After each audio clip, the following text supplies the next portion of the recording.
5 kabataan pumanaw dahil sa cellphone. Dinadayo ng mga turistang nais mag-unwind ang Camp Madiger sa Barangay Binaton, Digos City, Davao del Sur. Ang Camp Madiger ay kabubukas pa lamang na pasyalan sa itaas ng bundok sa Digos City. Kaya suwak ito para sa mga nais ng preskong hangin at magandang tanawin.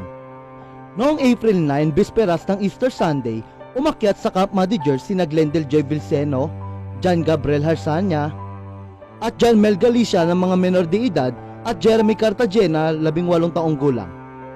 Ngunit habang namamasyal, hindi inaasahan ay bigla na lamang bumuhos ang malakas na ulan. Sa isang maliit na kubo ay nagpasilong ang 2 babae at 2 lalaki.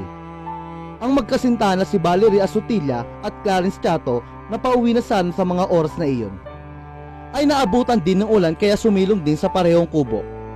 Naghihintay na lang sana ng pagtila ng ulan ang 6 na kabataan, subalit ang paghihintay ay nauwi sa trahedya. Dahil bigla na lamang tinamaan ng kidlat ang poste ng kubo ng kanilang sinisilungan at tumilapon silang lahat palabas ng kubo. Kwento ni Clarence, panay ang paggamit ng cellphone ng mga kasama niya kahit na kumikidlat.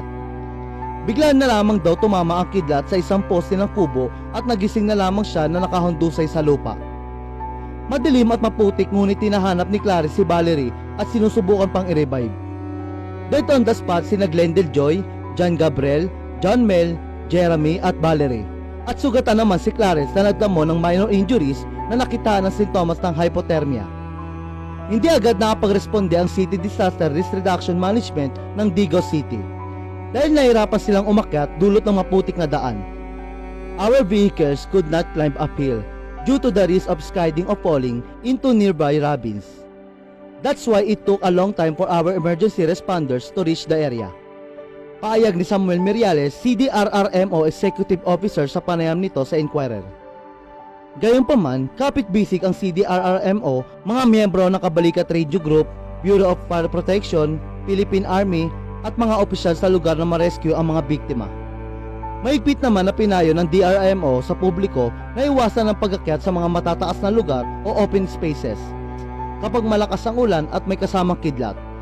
Dahil sa nangyari, ipinagbawal na muna ang pagpasok sa Camp Madiger.